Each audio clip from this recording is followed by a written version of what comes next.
નમસ્કાર વિદ્યાર્થી મિત્રો, સ્વાગત છે તમારું યુટ્યુબ ચેનલની અંદર। ધોરણ 7ની અંદર સામાજિક વિજ્ઞાનની અંદર આપણે અલગ અલગ જે કાંઈ વિડીયોઝ છે એની ચર્ચા કરવાના છે। એવા 3 પાર્ટ છે, તો વિડીયો અંત સુધી જોજો। દરેક પાર્ટની અંદર જે પ્રશ્નોના જવાબો છે એમની પણ ચર્ચા કરશું। સાથે તમારા મિત્રો પણ વિડીયો જરૂરથી શેર કરજો અને ચેનલને સબસ્ક્રાઈબ ન કરી તો ચેનલને જરૂરથી સબસ્ક્રાઈબ કરી દો, જેથી કરી નવા જેટલા વિડીયોઝ મુકાયની નોટિફિકેશન સૌપ્રથમ તમને મળે, કયો વિડીયો મુકાયેલો છે તમને જાણ થાય। સામાજિક વિજ્ઞાનમાં પહેલો પાઠ આવે છે રાજપૂત યુગ, નવા શાસકો અને રાજ્યો। તો મિત્રો, આ પાઠની અંદર જે શાસકો છે એમના વિશેની અહીં ચર્ચા કરવાના છીએ। તાજેતરમાં તમે જાણ્યું હશે કે ભારત સરકાર કોરોનાની મહામારીમાં પ્રજા કલ્યાણ માટે ઘણા બધા પ્રયત્નો કરી રહી છે। તો તમને ખબર જ છે કે હાલ આપણા દેશમાં કેવા પ્રકારની સરકાર છે। છઠ્ઠા ધોરણમાં એ પણ તમે અભ્યાસ કરી ગયા છો। યાદ કરીને કહો, આપણા દેશની અંદર કઈ પ્રકારની સરકાર છે। કાઉન્સમાં આપેલા ઓપ્શન જેમાંથી પસંદ કરવાનો છે, તેમાં જવાબમાં આવશે લોકશાહી। હવે આ સવાલ પરથી મને થોડું ઇતિહાસમાં જવાનું મન થયું। તો હાલની તો તમને ખબર જ છે, પણ શું હજારો વર્ષો પહેલાં પણ આ જ રીતે લોકશાહી શાસન ચાલતું હશે?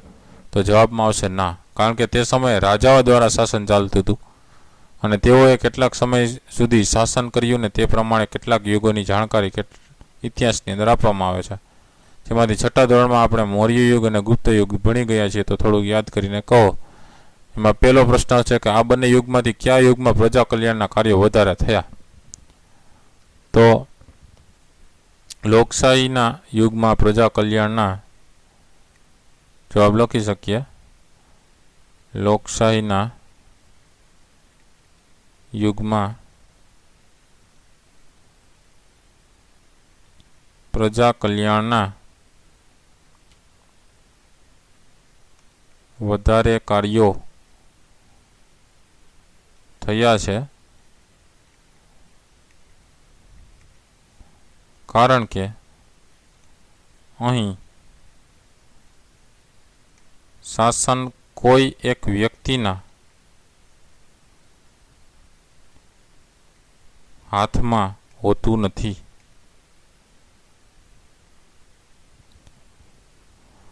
બીજો પ્રશ્ન છે આ પ્રજા કલ્યાણકારી કાર્યોમાંથી તમને કયા કાર્યો એવા લાગ્યા કે તમે પણ એ સમયે રાજા હોત તો તમને પણ આવું જ કંઈક કરત? એમાંના 2 કાર્યો અહીં લખવાના છે। તમે લખી શકીએ કે લોકો માટે તળાવો અને વાવો બંધાવતી,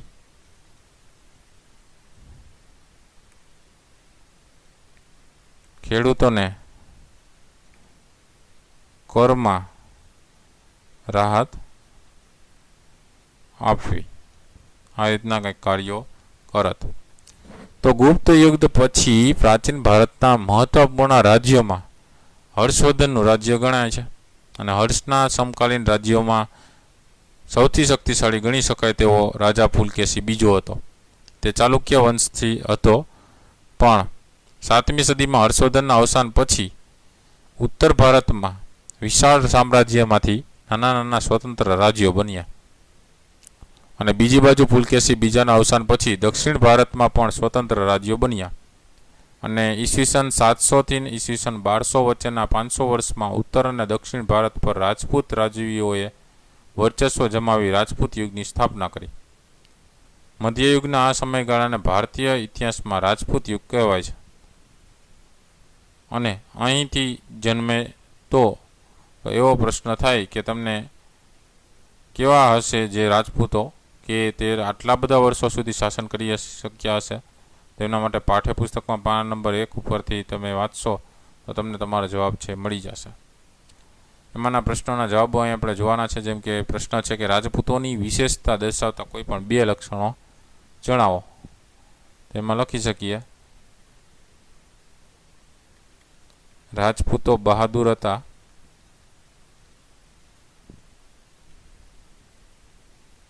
એટલા જ તેઓ ટેકીલા હતા। ને બીજું લખી શકીએ કે આપેલ વચનને પ્રાણના ભોગે પણ પાળતા।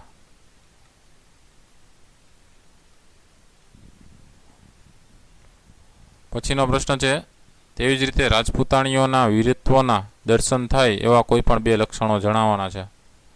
તો એમાં લખી શકીએ, ભારતની રાજપૂતાણીઓ વીરત્વ માટે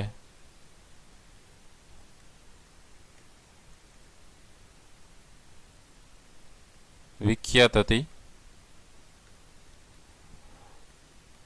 પુત્ર અને પતિને હસ્તામુખે યુદ્ધમાં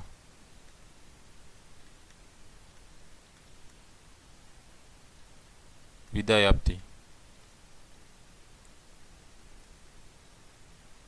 ત્યાર પછી આવે છે ઉત્તર ભારતના રાજ્યો. આપણે જાણીએ કે ઉત્તર ભારતમાં નાના નાના સ્વતંત્ર રાજ્યો છે સ્થાપિત થયા. તો હવે કયા કયા રાજ્યો હતા અને કોણે કોણે રાજ કર્યું તે વિશે સમજશું. જેમ કે ગુર્જર પથિયારના સામ્રાજ્યના પતન બાદ કનોજનું ગઢવાલ રાજ્ય હતું. ત્યાર પછી બુંદેલખંડના ચંદેલોનું,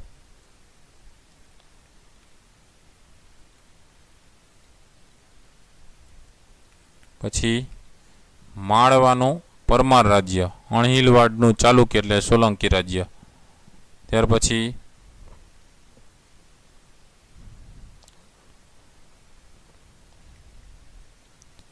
દાહાલનું ચેદી રાજ્ય, પછી શાકંભરીનું ચૌહાણ અને દક્ષિણ રાજસ્થાનનું રાજ્ય સ્થાપિત થયા. અહીં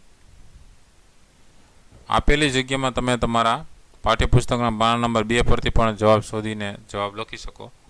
બરાબર. ગઢવાલ રાજ્યની અંદર સ્થાપક કોણ હતો? તો કે હતો ચંદ્રદેવ. ગઢવાલ રાજ્યની રાજધાની કનોજ અને કાશી. કુશળ શાસક હતા ગોવિંદચંદ્ર, કારણ કે ગજનીના આક્રમણને અટકાવ્યું હતું અને એના અનેક બૌદ્ધ વિહારોનો પણ જીર્ણોદ્ધાર એમને કરાવ્યો હતો. ત્યાર પછી આવે છે જેજાક ભુક્તિ રાજ્ય. પહેલાંનું નામ હતું બુંદેલખંડના ચંદેલોનું રાજ્ય. મહાન શાસકો હતા યશોવર્મા, કીર્તિવર્મા અને પરમહીરદેવ. અને ચંદેલોના મુખ્ય નગરો હતા ખજુરાહો, કાલિંજર અને મહોબા. પછી આવે છે શાકંભરીનું ચૌહાણ રાજ્ય. એમાં ચૌહાણ વંશના સ્થાપક હતા વાસુદેવ. શાકંભરીની ગાદી ઉપર પોતે અજયરાજ થઈને બેઠા ને તેમણે અજયમેરુ નગરની સ્થાપના ત્યાં કરી ને ત્યાર પછી એમનું જે અત્યારે નામ છે એ અજમેર રખાયું હતું. ત્યારબાદ માળવાના પ્રદેશ એવો. માળવાના પ્રદેશમાં અવંતી ઉજ્જૈની રાજ્ય હતું. માળવાના પ્રદેશમાં પરમાર વંશના સ્થાપક હતા ઈસવીસન 820માં. એ રાજા કૃષ્ણરાજ હતા. શ્રેષ્ઠ રાજા એની અંદર થઈ ગયા રાજા ભોજ. અને ત્યાં 8-10 લોકો રાજા તરીકે ખ્યાતનામ થઈ જતા. ને ધારાનગરીમાં મહાશાળાની પણ સ્થાપના થઈ. ફરતી ટેકરીઓની વચ્ચે ભોજપુર નામનું સુંદર નગર છે વસાવેલું હતું એમને. ને હાલમાં તેનું નામ છે એ ભોપાલ રાજ્ય છે, જે માળવાનો પ્રદેશ કહી શકીએ. પછી આવે છે અણહિલવાડનું ચાલુક્ય એટલે કે સોલંકી રાજ્ય. તો અણહિલવાડ છે એ પાટણના સ્થાપક હતા વનરાજ ચાવડા. બરાબર. સોલંકી શાસનકાળને રાજપૂત શાસનકાળનો સુવર્ણ યુગ ગણી શકીએ. અને એમાં શક્તિશાળી શાસકો ઘણા થઈ ગયા. મૂળરાજ ભીમદેવ પ્રથમ થઈ ગયા. સિદ્ધરાજ જયસિંહ, કુમારપાળ, ભીમદેવ બીજો. તો ભીમદેવના પ્રથમ લગ્ન ઉદયમતી. પાટણમાં વિશ્વ પ્રસિદ્ધ રાણીની વાવ બંધાવી, જેને યુનેસ્કો વર્લ્ડ હેરિટેજ સાઇટનો અત્યારે દરજ્જો મળેલો છે. અને સિદ્ધરાજ જયસિંહની માતા મિનળ દેવી, મયણ દેવી જેને કહીએ, જે આદર્શ રાજમાતા કહી શકીએ. ધોળકાનું મલાવ તળાવ એમને બંધાવ્યું અને સોમનાથનો યાત્રાળુ વેરો બંધ કરાવ્યો હતો એમને. પછી કલિકાલ સર્વજ્ઞ એવા હેમચંદ્રાચાર્યએ સિદ્ધ શબ્દાનું શાસન અને કુમારપાળ ચરિત્ર ગ્રંથની એમને રચના કરેલી છે. બરાબર. પછીના આવે છે ચાલુક્ય વંશ. તો એની અંદર શું આવશે? તો કે ચાલુક્ય વંશમાં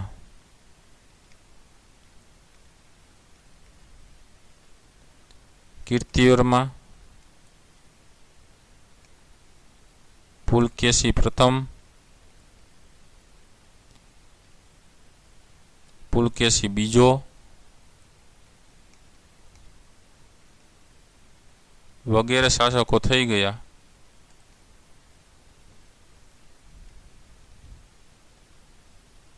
આ વંશ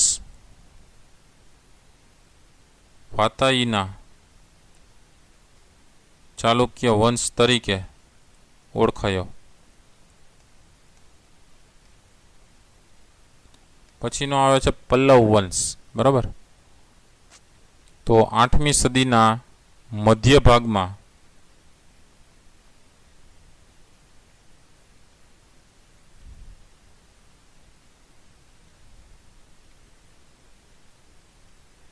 બંગાળમાં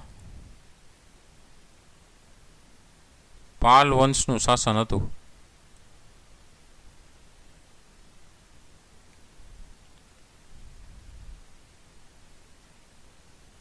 આ વંશના સ્થાપક અને તેના વંશજોના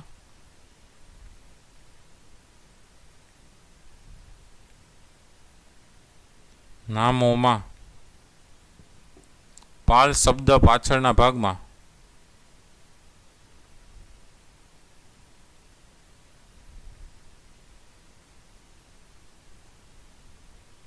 આવતો હોવાથી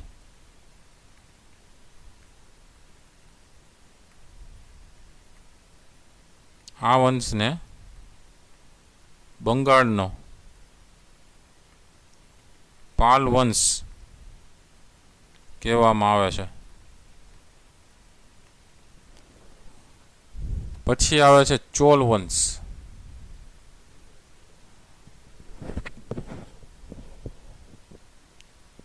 ચોલ વંશમાં લખી શકીએ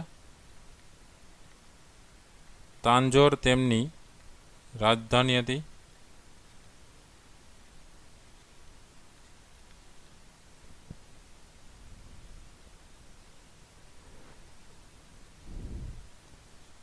રાજરાજ પ્રથમ, રાજાધિરાજ પ્રથમ અને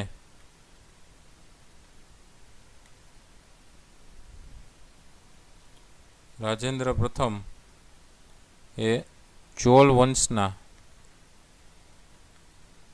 મહત્વના શાસકો હતા. પછી ચેર વંશ. તો ચેરનું બીજું નામ કેરળ અથવા મલયાલમ છે.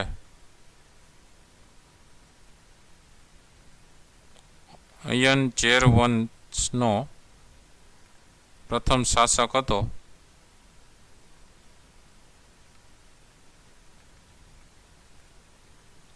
ચેર શાસકોમાં સેતુવન સર્વશ્રેષ્ઠ હતો. ત્યાર પછી આવે છે પાંડ્ય વંશ. તો પાંડ્યનું રાજ્ય નાનું હતું પણ વેપારનું મોટું મથક હતું.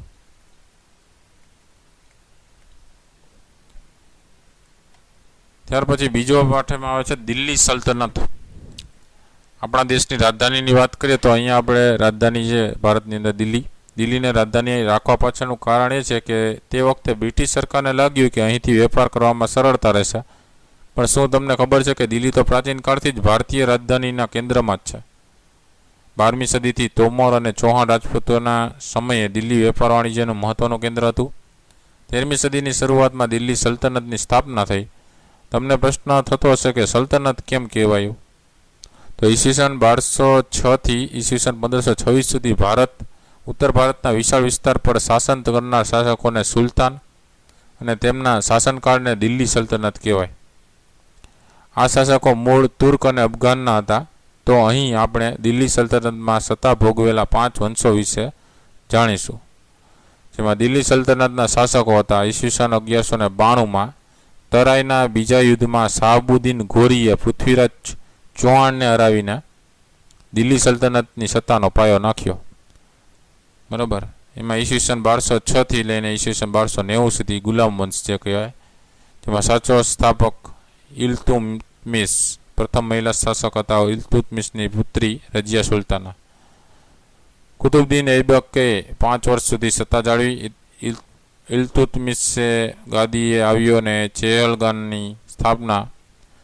રજિયા સુલતાના નાસિરુદ્દીન, છેલ્લે ગિયાસુદ્દીન બલબન.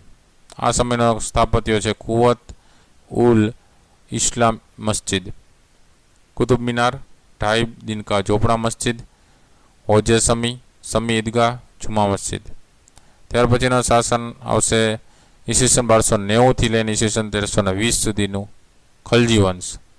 જલાલુદ્દીન ખલજીએ ખલજી વંશની શરૂઆત કરી, છેલ્લે અલાઉદ્દીન ખિલજી. આ સમયના સ્થાપત્યો અલાઈ દરવાજા નામનું પ્રવેશદ્વાર, શીરી કિલ્લો, શ્રીનગર, હોજે ખાસ. આ સમયના પ્રસિદ્ધ કવિ અમીર ખુસરો. પ્રસિદ્ધ સાહિત્ય કૃતિઓ કિરાતુલ સદાયન, આશિકા અને નુહ. ઈસવીસન 1320 ઈસવીસન 1414 તુગલક વંશ. મોહમ્મદ બિન તુગલકે તુગલક વંશની સ્થાપના કરી. ફિરોજ શાહ તુગલકના મૃત્યુ પછી આ સત્તાનો અંત આવ્યો અને આ સત્તા શાસન વખતે વસેલા જે નગરો છે એમનું નામ કહીએ તો તુગલકાબાદ, ફિરોઝાબાદ, હિસાર, જોનપુર, ફિરોજપુર, ફતેહાબાદ. આ બધા એમના તુગલક વંશને લગતા અલગ અલગ વસેલા નગરો.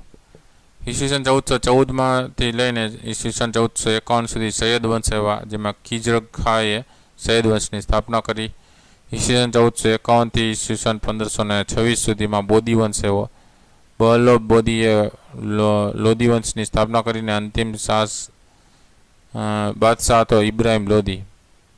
ઈસવીસન 1526માં બાબર સામે પાણીપતના પ્રથમ યુદ્ધથી સલ્તનત યુગનો છે એ અંત આવી ગયો હતો. ત્યાર પછી પ્રવૃત્તિ આપને આપેલી છે કે આ પ્રવૃત્તિ તમે તમારા ઘરના વડીલો, શિક્ષકો કે અન્ય જાણકાર કોઈ પણ વ્યક્તિઓને પ્રશ્ન પૂછીને એના જવાબો છે લખી શકો છો. પેલું છે તમે હાલ કયા ગામ અથવા શહેરમાં રહો છો. બરાબર, ધારો કે રહીએ છીએ સીમાડા ગામ. પછી બીજું છે તમારું ગામ અથવા શહેર કયા જિલ્લામાં છે, તો એમાં આવશે સુરત. તો તે જિલ્લાની સ્થાપના કોણે કરી અને ક્યારે કરી, તો ઈસવીસન 1514માં. બરાબર, ઈસવીસન 1514માં ગોપીએ સ્થાપના કરી હતી.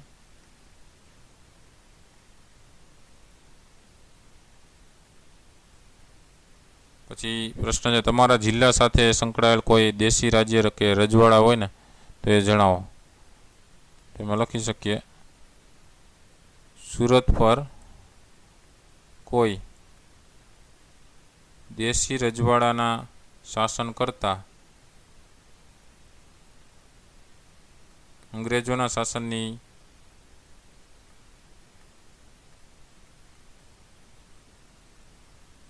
વાત વધારે પ્રચલિત છે. પછી આવે છે જાતે પ્રયત્ન કરો. પેલો છે તમને રાજપૂત યુગ અને દિલ્હી સલ્તનત યુગ બંનેની રાજ્ય વ્યવસ્થામાંથી કઈ વધુ અસરકારક લાગી, કારણ સહિત જણાવો. પાઠ્યપુસ્તકનો સંદર્ભ પણ લઈ શકો. એમાં લખી શકીએ અમને રાજપૂત યુગ વધારે અસરકારક લાગ્યો, કારણ કે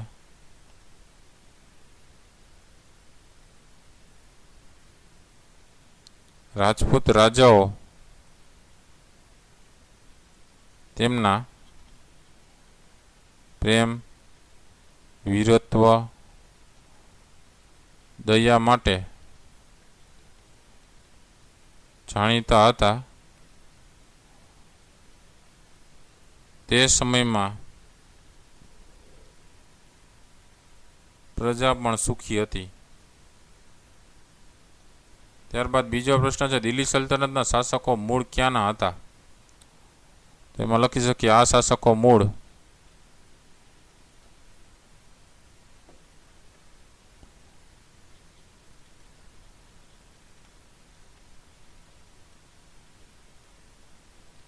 અફઘાન, અને તુર્કના હતા. ત્રીજું છે કુવત ઉલ ઇસ્લામ મસ્જિદનું નિર્માણ કયા વંશના સમયે થયું? તો કુવત ઉલ ઇસ્લામ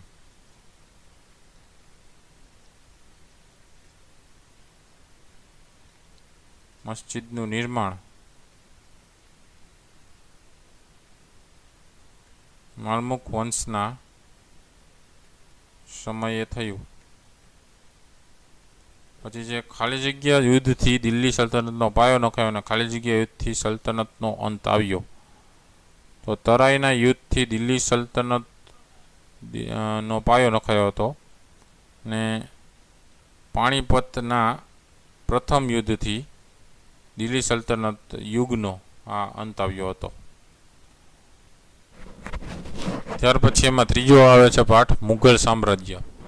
તમે મુઘલે આઝમ ફિલ્મ કદાચ જોઈ હશે અથવા તો નામ પણ સાંભળ્યું હશે. અકબર બિરબલની વાર્તા પણ સાંભળી હશે. મુઘલ સલ્તનતના એક શાસક એવા શાહજહાએ તેમની પત્ની મુમતાઝના પ્રેમ પ્રતીક રૂપે તાજમહેલ બંધાવ્યો. તેના વિશે તો ચોક્કસથી ખબર હશે જ. તમને થતું હશે કે આ બધું કેમ યાદ કરાવાઈ રહ્યું છે. તો આ બધાનું જોડાણ છે મુઘલ સલ્તનત સાથે.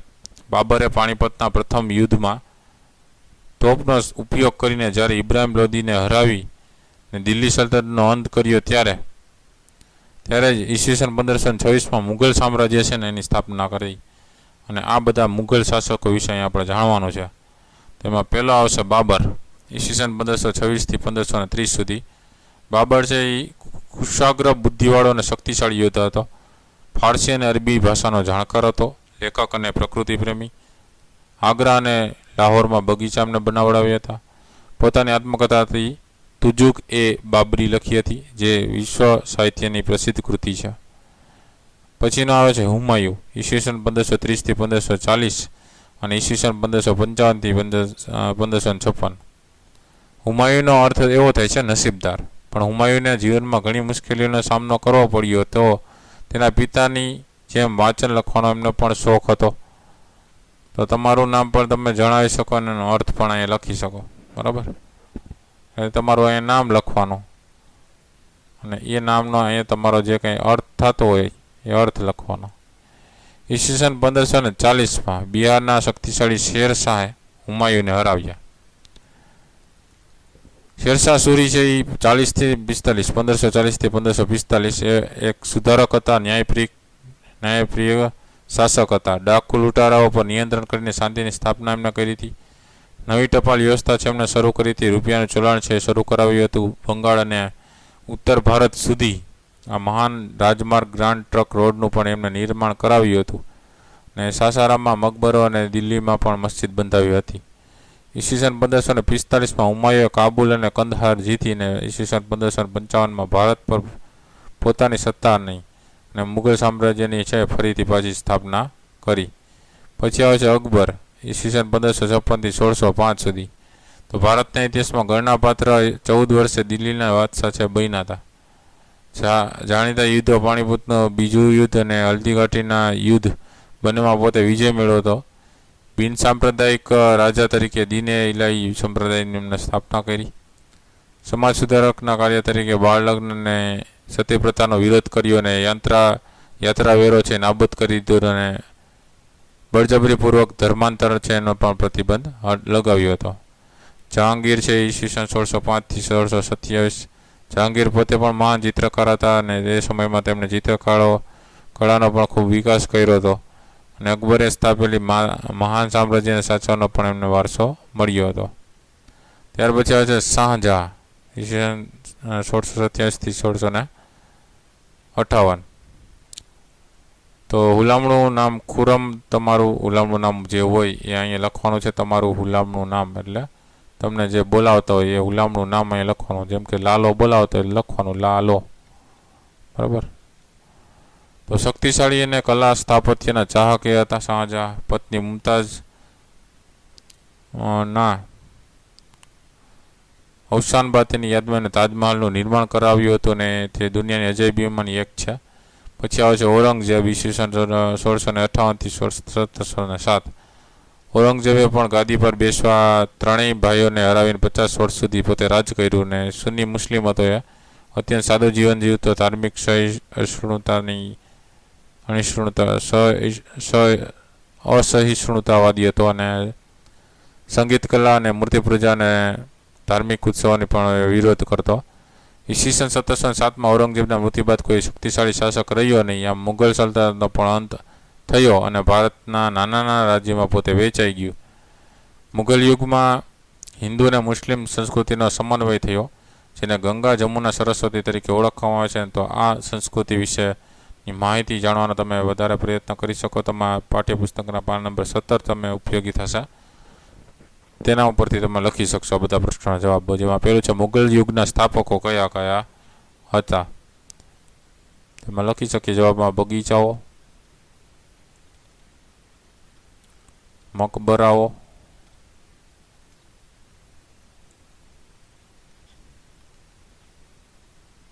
મસ્જિદો,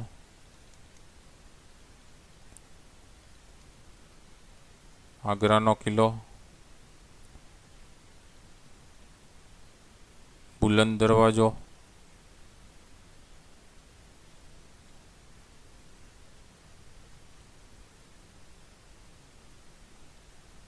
સલીમ ચિશ્તીની દરગાહ,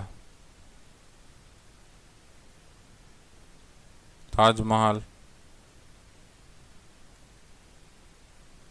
લાલ કિલ્લો. આટલા મુઘલ યુગના સ્થાપકો. પછી બીજો આવે છે મુઘલ કાલીન ચિત્રકારો. એમાં આવશે જસવંત, બસાવન,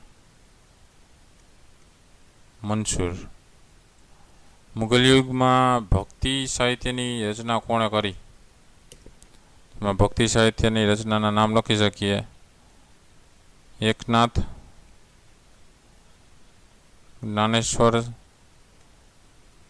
સ્વામી રામદાસ. ચોથું છે મુઘલ સમયના મહાન શાસ્ત્રીય ગાયક. એમાં આવશે તાનસેન. ત્યાર પછી આવે છે પ્રવૃત્તિ પહેલી. તમારે દિલ્હી સલ્તનત અને મુઘલ સલ્તનતને દર્શાવેલ જે સમય રેખા છે એની પ્રમાણે તમારે આપેલી જગ્યામાં દોરવાનું છે, બરાબર. જે રીતના મુઘલ સલ્તનત અને દિલ્હી સલ્તનત છે એ શરૂ થઈ, એને તમે દર્શાવી શકો. સંખ્યા રેખા દોરી દેવાની. જેમ કે 1192ની અંદર સલ્તનત યુગની સ્થાપના થઈ. પછી 1290માં ખલજી વંશ આવ્યો.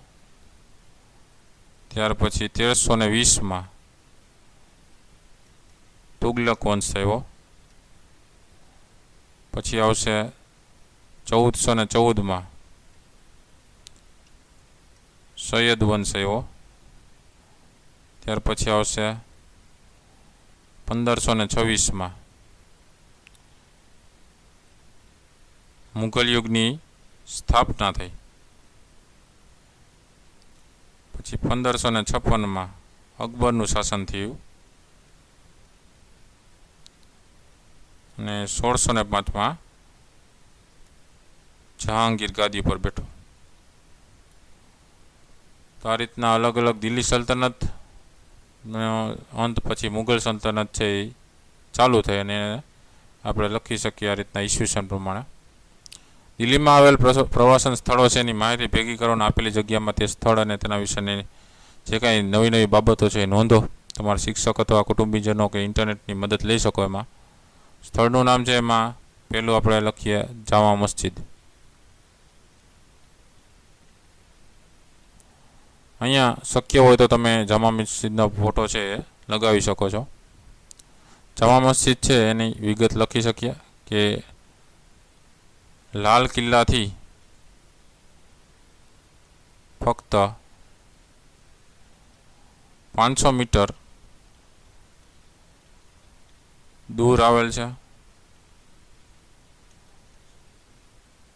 આ મસ્જિદનું નિર્માણ ઈસવીસન 1650માં શાહજહાએ કર્યું હતું.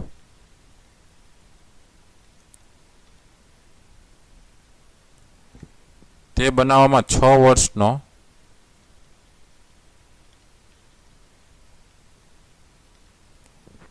સમય લાગ્યો હતો.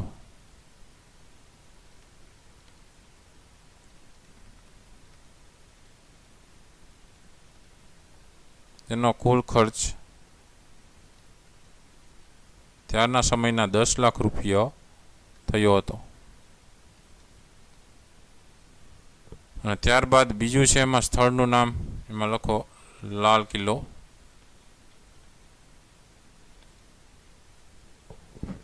તો અહીંયા શક્ય હોય તો લાલ કિલ્લાનું જે ચિત્ર છે એ તમે લગાવી શકો છો.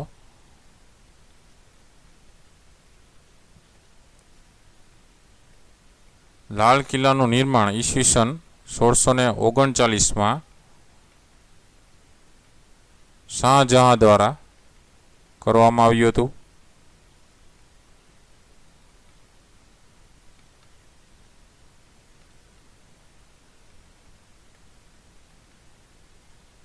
તે રાજવી કુટુંબનું નિવાસ સ્થાન હતું.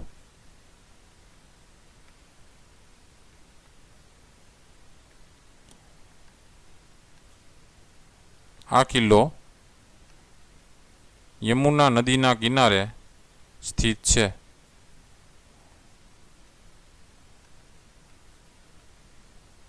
તેમાં દીવાને આમ દીવાને તેમાં દીવાને આમ દીવાને ખાસ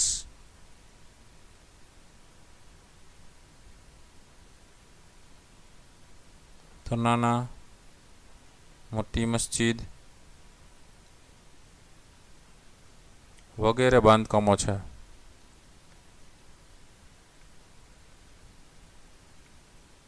બરાબર, તો આ રીતના કોઈ પણ બે સ્થળનું નામ અને એના વિશેની માહિતી છે આપણે લખી શકીએ છીએ. વિદ્યાર્થી મિત્રો, વિડીયો ગમે તો લાઇક કરજો, કોમેન્ટ કરજો, સાથે તમારા મિત્રોમાં વિડીયો જરૂરથી શેર કરજો. બીજા આવા ઘણા બધા વિડીયોઝ ચેનલ પર મુકાઈ ગયા છે, ન જોઈ લે તો એ પણ તમે જોઈ લેજો. નવા નવા વિડીયોઝ છે ચેનલ પર મુકાતા રહેશે, માટે ચેનલને સબસ્ક્રાઈબ જરૂરથી કરી લેજો. ફરી પાછા નવા વિડીયો સાથે મળીએ. ત્યાં સુધી ન જોયેલા વિડીયો જોઈ લેજો. તમારી કાળજી રાખજો. Thank you very much and take care.